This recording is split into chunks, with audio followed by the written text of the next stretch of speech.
Hello students, আমি ঐশিক দাস। তোমরা দেখছো ওটি ম্যাথস। স্টুডেন্টস, আগের ভিডিওগুলোতে আমরা সাইন থিটা কস থিটা এগুলোর ব্যাপারে বুঝেছিলাম। আজকের চ্যাপ্টারটার নাম হলো পূরক কোণের ত্রিকোণমিতিক অনুপাত। এই চ্যাপ্টারে আসার আগে আগের যে চ্যাপ্টারটা ছিল সেটার একটু রিভিশন করে নেওয়া যাক। দেখো সেটা কী ছিল, এরকম একটা সমকোণী ত্রিভুজ ছিল যার এই কোণটা থিটা ধরে নিচ্ছিলাম, তাই তো? এটা ছিল 90 ডিগ্রি, আর এটাকে আমি ফাই ধরে নিচ্ছি। আমি নামও দিয়ে দিচ্ছি A B C.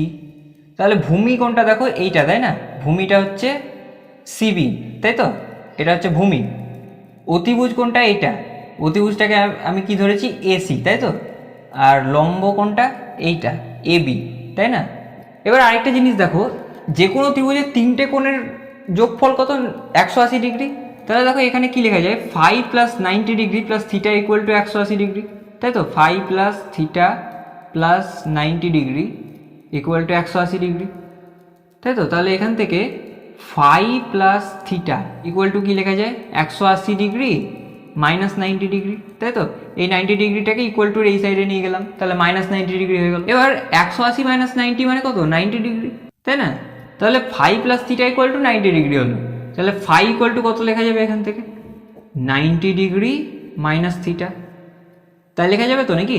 Phi equal to 90 degree minus theta. এবার দেখো আগের দিন কি পড়েছিলাম, এখানে থিটা আছে তো, তাহলে সাইন থিটা ইকুয়াল টু কত হবে? সাইন থিটা ইকুয়াল টু কি লেখা যাবে? লম্ব বাই অতিভুজ, তাই তো?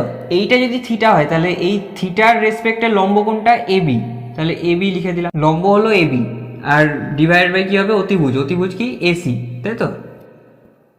তাহলে এটা সাইন থিটা হলো। এরকমই কস থিটা মানে কি? কস থিটা ছিল ভূমি বাই অতিভুজ। ভূমি হচ্ছে সিবি আর অতিভুজ হচ্ছে এসি, তাহলে সিবি বাই এসি, তাই তো? আবার কি ট্যান থিটা? ট্যান থিটা কি ছিল? লম্ব লম্ব বাই ভূমি, তাই তো? AB by CB. তারপর কি ছিল? সিক্যান্ট থিটা ছিল। সিক্যান্ট থিটা মানে কি? কস থিটার উল্টো, তাই না? কস থিটা যদি সিবি বাই এসি হয় তাহলে সিক্যান্ট থিটা কত হবে? এসি বাই সিবি, তাই না? এটা ছিল, এগুলো এগুলো সব আগের দিনই হয়েছিল। এবার যদি তোমরা ওই আগের চ্যাপ্টারটা যদি তোমরা না দেখে থাকো তাহলে আমি আই বাটনে আগের চ্যাপ্টারটার ইন্ট্রোডাকশন ভিডিওটা দিয়ে রাখলাম, ঠিক আছে? তো ওখান থেকে দেখে নিও, তাহলে এগুলো বুঝতে পারবে। সিক্যান্ট থিটা ইকুয়াল টু এটা হলো এসি বাই সিবি, মানে কস থিটার উল্টো। আবার দেখো কোসেক থিটা মানে কি? কোসেক থিটা মানে সাইন থিটার উল্টো, তাই তো? এসি বাই এবি হবে, তাহলে এসি বাই এবি। আর কট থিটা মানে কি? কট থিটা মানে হচ্ছে, ট্যানটা যদি এবি বাই সিবি হয় তাহলে কটটা সিবি বাই এবি হয়। বুঝে গেল এতদূর? এবার দেখো আমি যদি এই ত্রিভুজটাকে একটু ঘুরিয়ে আঁকি, মানে এরকম করে আঁকি, যেখানে এখানে তো 90 ডিগ্রি আছে, এই ফাইটাকে আমি নিচে লিখলাম মানে এই জায়গাটায়, আর এখানটায় তাহলে থিটা চলে গেল। তাহলে দেখো এই থিটার জায়গায় সি ছিল, এই 90 ডিগ্রির জায়গায় বি ছিল, আর এই ফাইয়ের জায়গায় এ ছিল। তাহলে এখন দেখো এইটুকু হচ্ছে এবি, ভূমিটা এবি হয়ে গেল, তাই না? ফাইয়ের রেসপেক্টে ভূমিটা এবি, লম্বটা কি? সিবি, তাই তো? লম্বটা সিবি হয়ে গেল ফাইয়ের রেসপেক্টে, আর অতিভুজটা কত হয়ে যাবে? এসি, তাই না? তাহলে সাইন ফাই কত হবে? সাইন ফাই কত হবে? এই ফাইয়ের রেসপেক্টে দেখতে হবে। এবার সাইন মানে কি? লম্ব বাই অতিভুজ, তাই তো? লম্ব কোণটা এখানে সিবি আর অতিভুজ এসি। কস ফাই কত হবে? কস ফাই হয়ে যাবে ভূমি বাই অতিভুজ। ভূমি এখানে এবি আর বাই অতিভুজ কত হবে? এসি। এবার ট্যান ফাই, ট্যান ফাই কত হবে? লম্ব বাই ভূমি, তাই না? লম্ব কোণটা সিবি আর ভূমি কোণটা এবি, তাই না? আর তাহলে কট ফাই কত হবে? কট ফাই হবে ট্যানের উল্টো, তার মানে এবি বাই সিবি হবে। ট্যান যদি সিবি বাই এবি হয় তাহলে কট কত হবে? এবি বাই সিবি, উল্টোটা হবে। আবার দেখো কি আছে, সিক্যান্ট থিটা, সিক্যান্ট ফাই। এখানে ফাই কত হবে? সিক্যান্ট মানে কি? কসের উল্টো। কস যদি এবি বাই এসি হয় তাহলে সিক্যান্ট হবে এসি বাই এবি। আর কোসেক ফাই কত হবে? সাইনের উল্টো। সাইন কত? সিবি বাই এসি, তাহলে কোসেক হবে এসি বাই সিবি।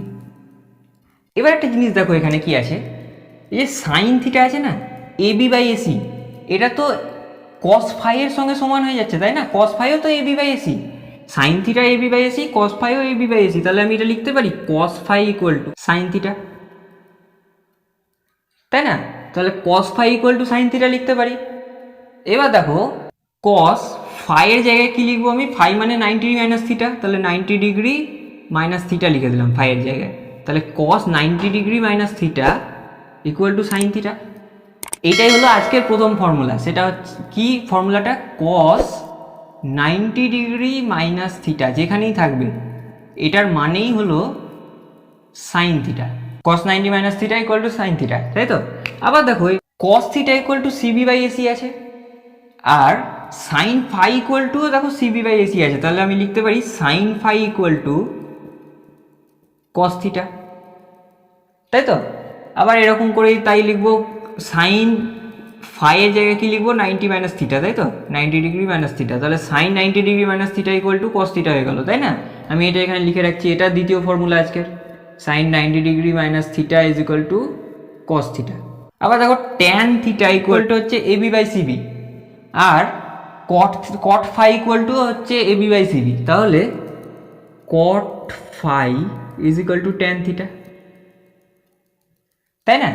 তাহলে ফাইয়ের জায়গায় যদি 90 মাইনাস থিটা আমি বসিয়ে দিই, ফাইটা তো 90 minus theta, phi equal to 90 minus theta, তাহলে cot 90 degree minus theta is equal to tan theta হয়ে গেল, তাই তো? এইটা হয়ে গেল তৃতীয় ফর্মুলা। এরকমই দেখো cot theta equal to tan phi হচ্ছে কট থিটা হচ্ছে সিবি বাই এবি, আর ট্যান ফাই ইকুয়াল টু কত হচ্ছে সিবি বাই এবি, তাহলে tan phi equal to cot theta, তাই তো? তাহলে ফাই মানে 90 মাইনাস থিটা, তাহলে ওটা বসিয়ে দাও, tan 90 degree minus theta is equal to cot theta, তাই তো? তাহলে আমি এখানে লিখে দিচ্ছি এটা। আবার দেখো secant theta equal to cosec phi, secant থিটাও এসি বাই সিবি, কোসেক ফাইও এসি বাই সিবি, তাহলে কোসেক ফাই মানে কি, cosec 90 degree minus theta, phi মানে 90 ডিগ্রি মাইনাস থিটা, তাহলে cosec phi equal to cosec 90 degree minus theta, এটা equal to কত হচ্ছে, সেকেন্ড থিটা, তাই তো? আর কি হচ্ছে দেখো secant phi equal to cosec theta, তার মানে সিক্যান্ট ফাইয়ের জায়গায় আমি 90 ডিগ্রি মাইনাস থিটা বসিয়ে দেবো, এটা ইকুয়াল টু কত হচ্ছে, কোসেক থিটা, তাই তো? এই 6টা ফর্মুলাই এই চ্যাপ্টারে আছে, আর কিছু নেই। তাহলে এই 6টা ফর্মুলা ইউজ করেই এই চ্যাপ্টারে সব কটা অঙ্ক হবে। আজকে আমি আপাতত একটা অঙ্ক দেখিয়ে দিচ্ছি, তাহলে তোমাদের সব কিছু ক্লিয়ার হয়ে যাবে। পরের দিন এই চ্যাপ্টারের অঙ্কগুলো করবো, ঠিক আছে?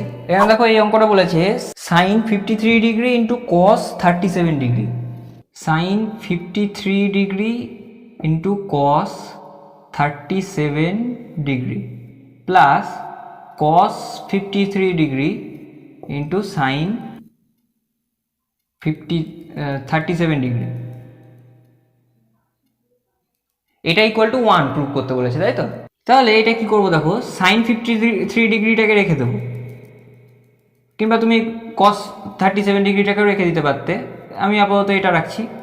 দিয়ে কস 37টাকে কি লিখবো দেখো, কস 37 ডিগ্রি মানে কি, কস 90 ডিগ্রি মাইনাস 53 ডিগ্রি, 37কে 90 মাইনাস 50 তো লেখাই যায়, তাই না? 90 মাইনাস 53 করে দেখো 37ই আসবে, ঠিক আছে? আবার প্লাস এই যে কস 53 আছে এটাকে রেখে দাও, ইন্টু সাইন 37 ডিগ্রিটাকে কি লেখা যায়, 90 ডিগ্রি মাইনাস 53 ডিগ্রি, তাই তো? এটা ইকুয়াল টু কত হচ্ছে দেখো, sine 53 degree into cos 90 degree minus 53 degree কত হয়, এ দেখো 90 cos 90 minus theta equal to sine theta হয়, তাহলে কস 90 মাইনাস 53 এটা সাইন 53 হবে, তাই তো? দেখো এই ফর্মুলাটা ইউজ করলাম প্রথমটা। এবার প্লাস কস 53 ডিগ্রি তো লিখলাম into sine 90 degree minus 53 degree, এটা কত হয়, sine 90 minus theta equal to cos theta হয়, তাহলে এটা আমি কস 53 ডিগ্রি লিখব, তাই তো? Equal to sine 53 into sine 53, এটাকে কী করে লেখা যায়, সাইন স্কোয়ার 53 স্কোয়ার হয়ে যায়, তাই না? প্লাস এটাও দেখো কস স্কোয়ার 53 ডিগ্রি হবে। এবার আগের চ্যাপ্টারটাতে কি পড়েছিলাম, sine square theta plus cos square theta equal to 1, তাহলে sine square 53 degree plus cos square 53 degree এটা ইকুয়াল টু 1 হবে, প্রমাণ হয়ে গেল। দিয়ে লিখবে এখানে LHS ইজ ইকুয়াল টু, দিয়ে এটা ইকুয়াল টু RHS দিয়ে দেবে, মানে রাইট হ্যান্ড সাইড, এটা প্রমাণিত বা প্রুভড। ঠিক আছে, তো এই চ্যাপ্টারের একটা অঙ্ক দেখিয়ে দিলাম যাতে তোমাদের সব কিছু ক্লিয়ার হয়ে যায়, আর এই চ্যাপ্টারের অঙ্কগুলো নেক্সট ভিডিওতে করব। তো স্টুডেন্টস, আজকে যা পড়ানো তার থেকে যদি কোথাও ডাউট থাকে তাহলে কমেন্ট করো, আর আগের চ্যাপ্টারটা যদি না দেখে থাকো তাহলে স্ক্রিনের ডান দিকের ওপরের ভিডিওটাতে ক্লিক করো, আর যদি ক্লাস 10-এর পুরো প্লে লিস্টটা দেখতে চাও তাহলে নিচেরটাতে ক্লিক করো। দেখা হচ্ছে পরের ভিডিওটাতে, নজর রাখো ওটি ম্যাথসে। Thank you.